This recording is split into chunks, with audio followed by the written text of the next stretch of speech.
Hello, this is Grace Butler, and I am again going to read from Vision by Ken Carey. I'm on chapter 8. The gardener returns to the garden. Under the surface of... Let me get this. Okay. Wait. Okay. I have to look over my camera to see this, and my eyes get blurry sometimes. So sometimes I mess up a word. But I'm going to do my best. So here I go. I'll start over. The gardener returns to the garden. Under the surface of superficial human allegiances, beneath the fabric of a fallen world, my vision has continued, and it continues now. To the degree that human beings have shared in my vision, they have known life as they have permitted the currents of my love to flow through their hearts. They have experienced reality. Throughout the fallen era, I have continued to perceive you as perfect beings. I see you as perfect still. Accepting this, you come home. The image of your Creator becomes your own. Though my coming still remains an event in your collective future, you can welcome me now and have the experience of my presence entering your life well before the last hour. My coming will be behind you then, no longer a future threshold or crossing. By opening your heart to me now, you help ease my transition into the human family. You allow my coming to be more gradual. The light of my presence is distributed more evenly across the earth. Your prayer has brought these words to you. In your heart, you long to break the bonds that you have formed with those who would rule your life for you. You long for the freedom and grace of your true spirit, a Holy Spirit, in love. Rest easy, for your healing is assured. You have nothing to lose but insecurity. Pray daily, and I will bless you with the wisdom and the trust that will make your new life blossom, a joy to you and to all those whom you love. Security lies in spirit. Spirit alone is eternal. Your spirit is here to create in the landscape of time and matter. Do not let what you see reflected on the screen of time dictate your values, for then you are defined as matter. Those who seek material security shall find it. But if it is a greater security you long for, place your trust in love and wholeheartedly devote yourself to the work of spiritual education. My need in these times is for men and women who will devote 100% of themselves, including all the worldly resources at their command, to the education and healing of the human world, to the awakening of the Holy Spirit in the minds and hearts of all. To those who give, I give, that these might give some more. Through them I channel the gifts, all that is required to transform the human world into a joyful realm of new creation. My gifts are designed to be given through incarnate men and women. Through those who give their all to education and healing in these times, my all shall flow.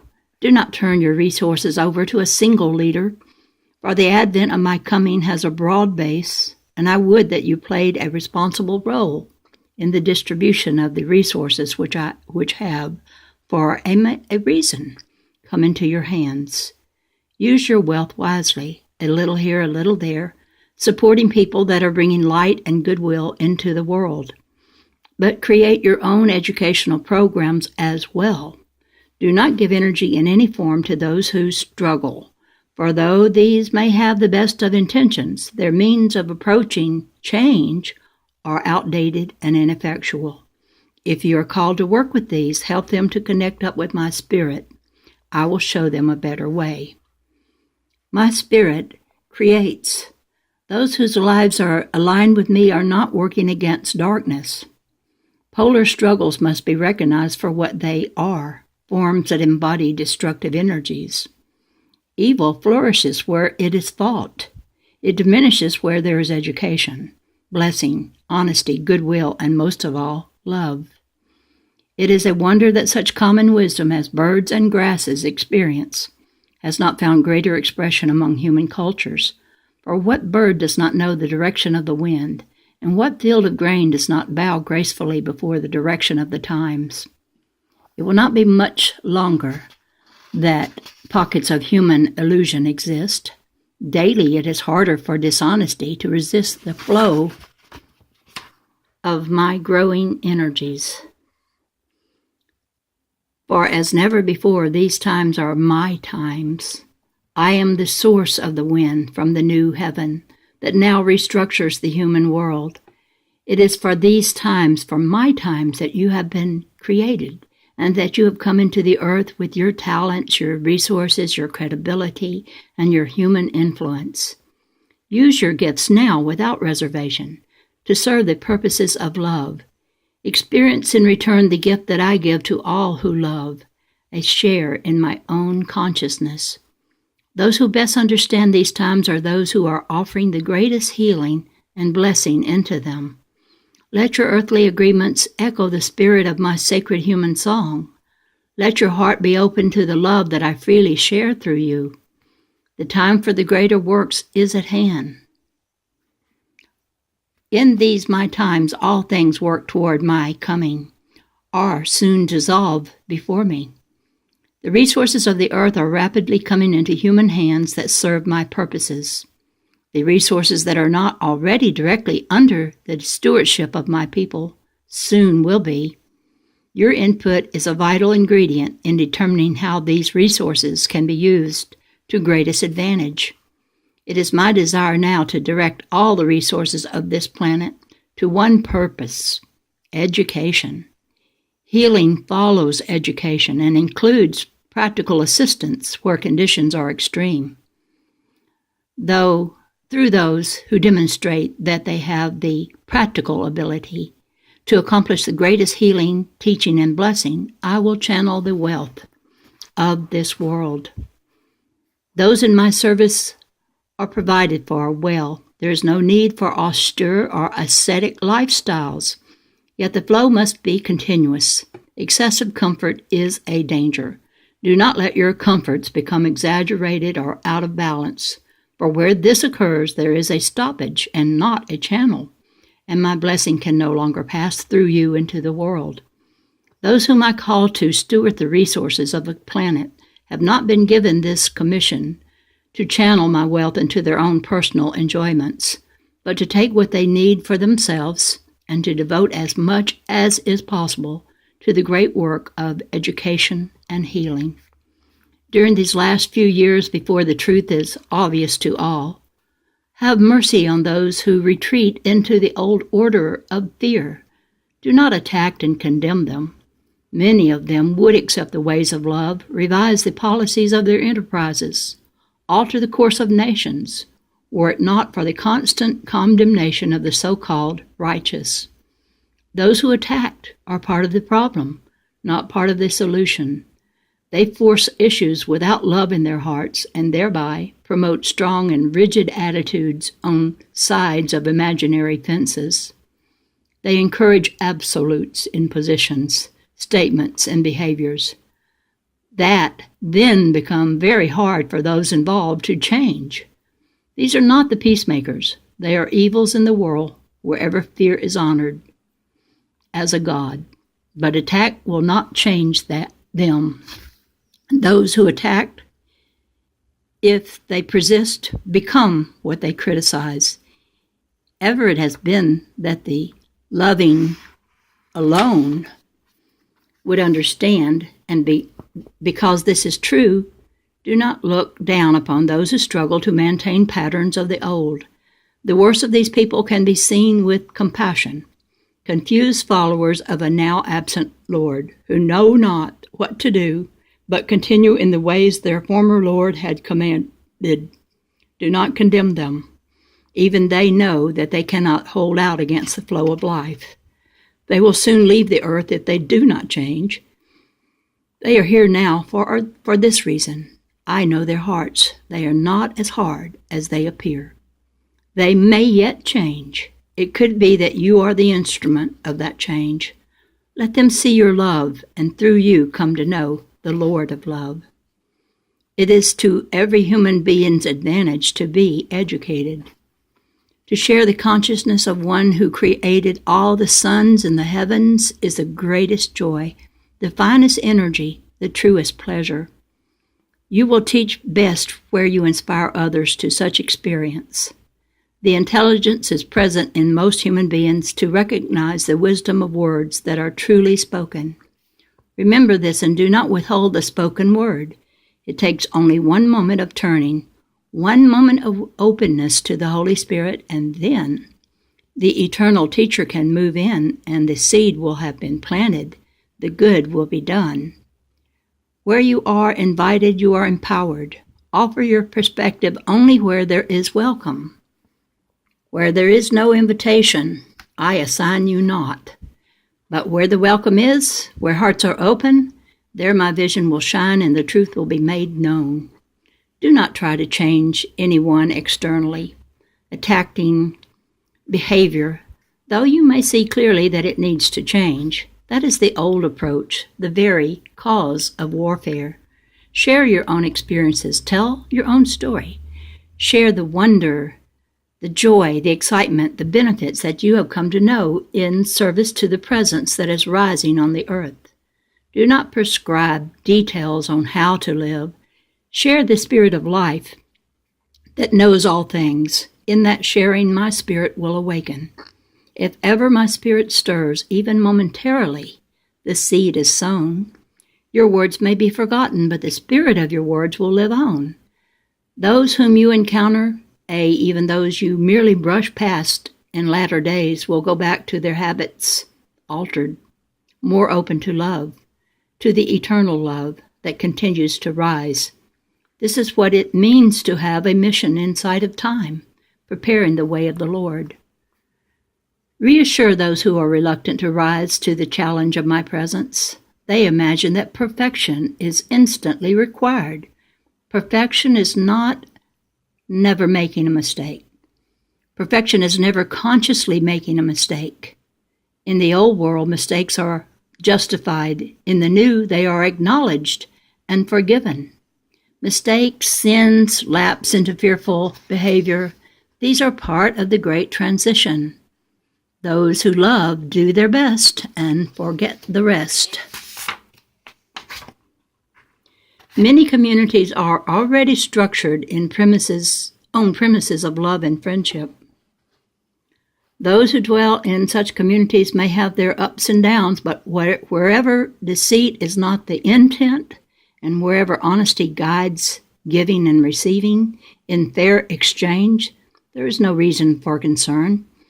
The people of such communities need understand nothing of the larger picture. They are already among my own. They will flow with the changes gracefully, improving their love and deepening their understanding. In time, such communities will flourish through this transition, for I myself will see to their needs.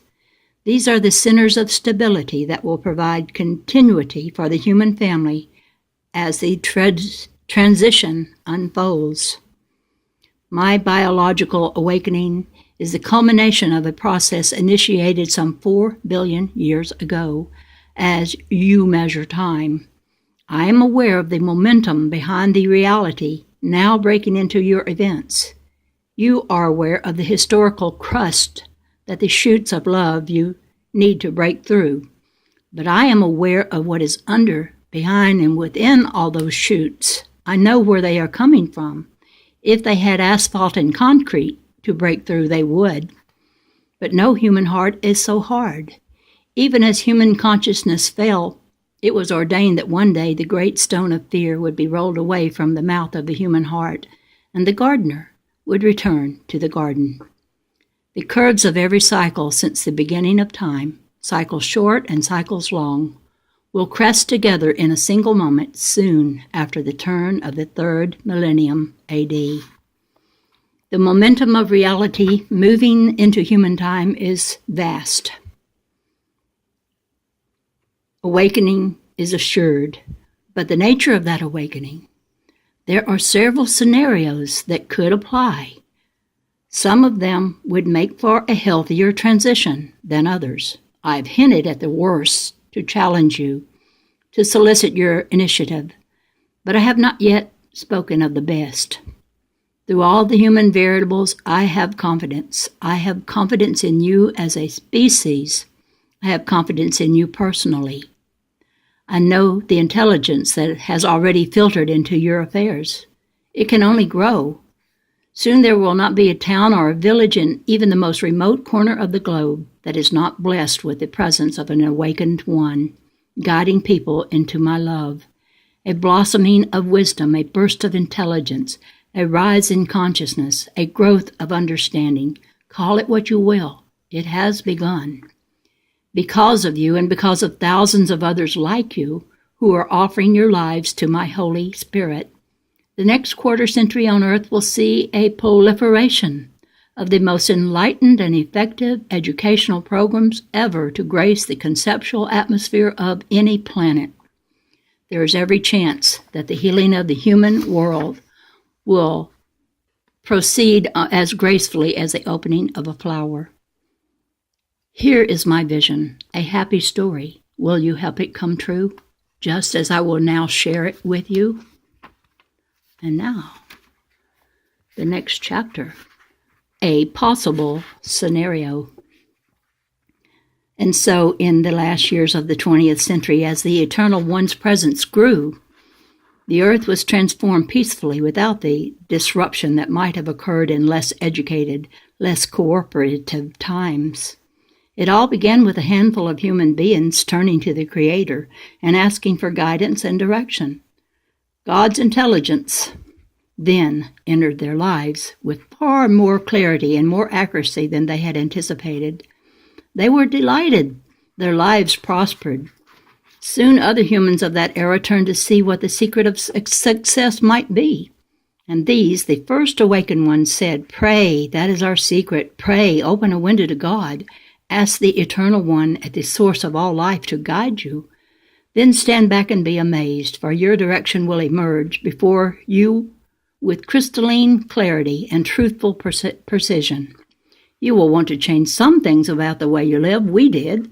But these changes are just minor adjustments compared to the phenomenal benefits you will begin to receive almost immediately as you seek God's input and welcome the Holy Spirit into your lives." And so these other humans prayed, and they too became intelligent and prospered in God's ways. As time went by, those motivated by love grew rapidly in influence and in number. They taught the fearful that it was to their own survival advantage to renounce the ways of fear. They devised carefully thought-out educational programs to teach the ways of love. It was demonstrated excellently in these programs that threatening behavior is always counterproductive. Soon even the slowest learners began to see that violence was self-defeating. Examples, classroom illustrations, case histories, books, videos, and media presentations of all kinds demonstrated to the world community that where violence is accepted, intelligence diminishes, that fear-motivated behavior is technically subhuman. A growing consensus came to think of threatening behavior as primitive, ignorant, and non-productive. No nation wanted to be backward or lacking in fundamental human intelligence, but even more attractive was the practical side. These new educational programs accurately documented how fear motivation led to sorrow, suffering, and disease.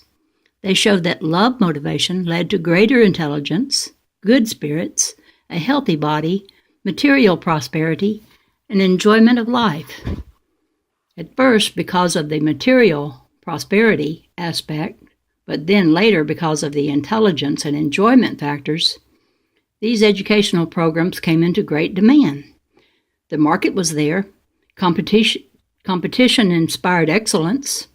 From the many hundreds of thousands of educational tools that sprang up to meet the need, the most streamlined, simplified, and effective emerged to bless the world. Every form of media was used in the service of education. Intelligence was regarded nearly as a god. And so that is the face that God's love took. In much less time than was first anticipated, wisdom spread. As the field of my presence strengthened, the political and commercial climate of the earth changed. Businesses and governments who recognized love-rooted service as their central priority prospered, while those centered in greed faced difficulty and decline. By the middle of the first decade of the 21st century, the superior adaptive behavior had been accepted by virtually everyone. Instead of going out with a destructive catechism, history was transformed, forgotten in the growing enthusiasm that surrounded the new discoveries that were inevitably made during these times. Along with the good health and national prosperity, there came to those who shared God's love, other unexpected benefits came. Groups of people began to notice how their energies were amplified enormously when they united in love-rooted purpose. As people gathered in local groups and organizations, praying together for the guidance of the Holy Spirit, coordinated in an unprecedented nature, unlike anything ever seen in the fallen state, began to organically, rhythmically, naturally unfold, linking at first one here, one there, gradually building until it soon spread as a single pulsation throughout all the earth. Educational activities were complemented in wonderful and unexpected ways. People found that as they taught others, they themselves came to understand more fully. The living information that ever circulates in the eternal presence was now circulating through the human family as well.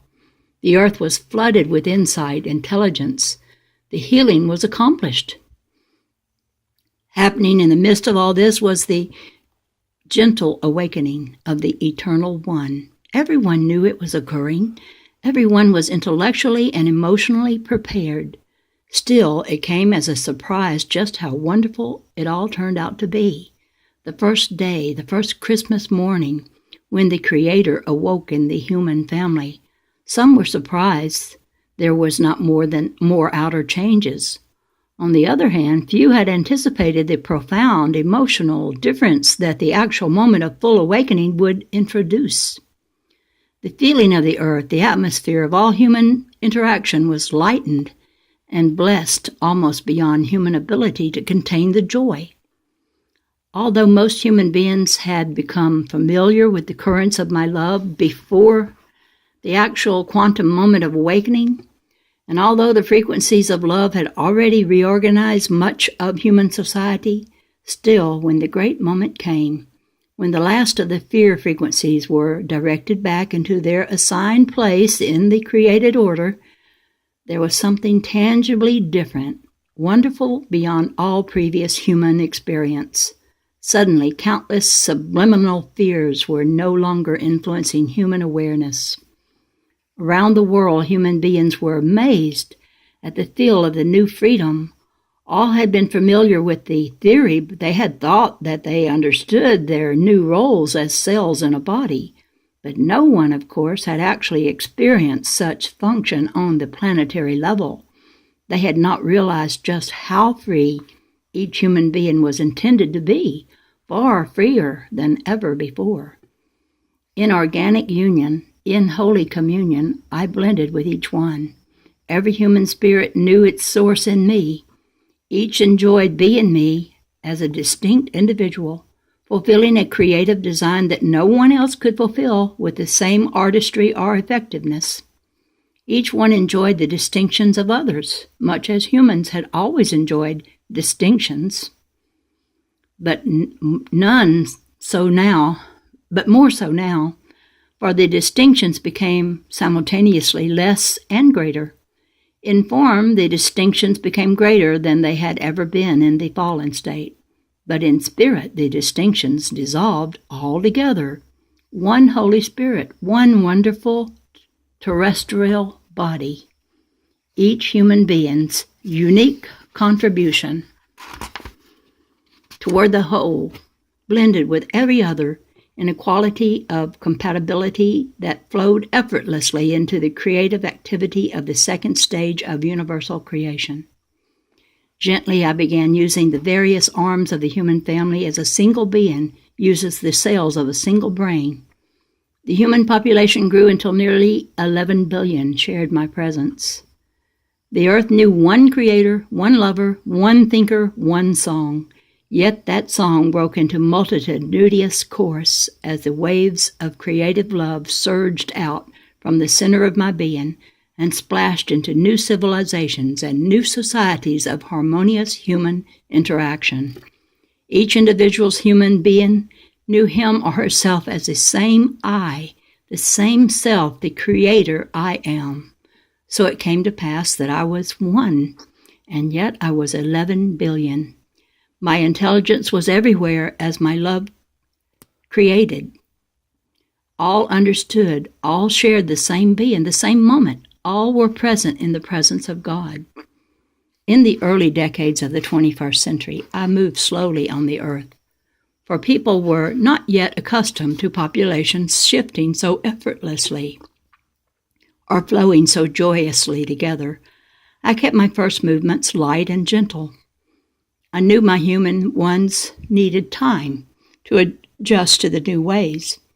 Yet it was not long before every human heart came to hear its own song, as it was still coming on the wind.